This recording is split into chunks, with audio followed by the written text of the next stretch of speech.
Bienvenue chez MTB Cooking. Aujourd'hui, on partage avec vous la recette d'une carbonade flamande. C'est d'une recette belge et on va maintenant vous montrer comment la réaliser. D'abord, on va prendre de veau à presser. Ça pourrait aussi être de bœuf à presser. Et avec de la farine que l'on a poivrée et salée, on va tourner la viande dans cette farine.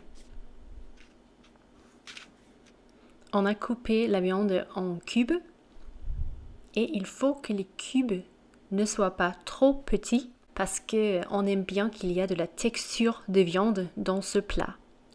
Voilà, après avoir fariné toute la viande, on va dans une poêle avec de l'huile neutre. On va faire cuire des petits dés de lardons fumés. Après que l'on les a fait bien croustillants, on va juste enlever les petits lardons. Et on va dans la même poêle pouvoir faire dorer la viande. Du coup, on a des bonnes graisses sur la poêle après avoir fait cuire le lardon. Et après, on a pu juste donner une belle surface dorée à chaque cube de viande. Cela va donner un bon goût. Et vu qu'on a déjà fariné la viande, cela va aussi donner de l'épaisseur à la sauce que l'on va avoir après.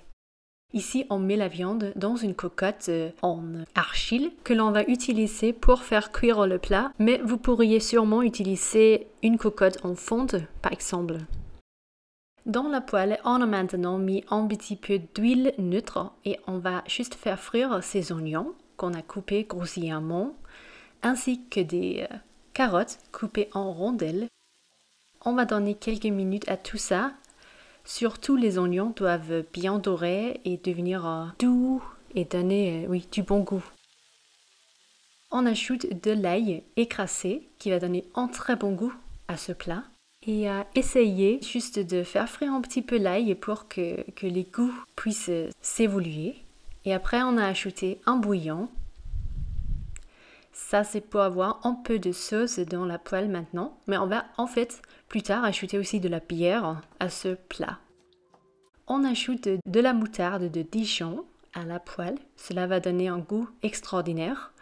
On va ajouter du thym. On ajoute des clous de girofle en poudre ainsi que de la vergeoise brune pour une touche sucrée. Bien mélanger tous ces ingrédients. Voilà, ça commence à sentir très bien. On ajoute maintenant les petits dés de lardons qui vont donner cette touche croustillante au mélange. Et après, on peut verser la sauce au-dessus de la viande. Il faut qu'il y ait des légumes au-dessus de la viande parce que comme ça, on va bien faire cuire la viande sans que ça deviendra sec. On ajoute maintenant des bières belges. Vous pouvez trouver toutes les mesures des ingrédients en dessous de la vidéo. Mais ici, comme vous voyez, la bière va bien s'intégrer avec la sauce et avec le tout.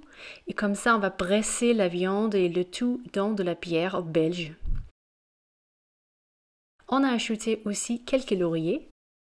Et après, on a fermé la cocotte. On l'a mis dans un four complètement froid. Après, on a allumé le four à 140 degrés Celsius et on a donné environ 3 heures à cette cocotte. On a fait des pommes de terre cuites, en fait, comme des frites au four à côté. On a aussi une recette qui vous montre comment les réaliser ici sur YouTube. Mais ici, ce que vous voyez, c'est en fait le plat final. C'est la cocotte après les 3 heures au four. On a ici assaisonné avec du sel et du poivre. Après cuisson, il faut goûter, il faut ajuster s'il manque peut-être un peu de sel, un peu de poivre. Ici, vous voyez la texture de la sauce, super bonne à notre avis. On voit qu'elle a épaissi grâce à la farine que l'on a mis autour de la viande. Et on a en fait pu servir ce plat très chaud dans un petit bol et avec les pommes de terre à côté, des pommes de terre croustillantes, c'est super bien. Et comme vous pouvez voir, on a de la viande tendre, on a une sauce qui a beaucoup de goût, très intense. Il y a le bon goût de bière belge, le goût sucré, aussi les clous de girofle, ainsi que la moutarde. Il y a tous ces ingrédients qui ont donné une sauce très évoluée et délicate. En fait, le goût du plat était encore meilleur le lendemain. Du coup, il faut faire assez pour pouvoir manger pendant plusieurs jours. Merci d'avoir regardé cette vidéo ici avec nous sur MTB Cooking. À la prochaine fois. Salut!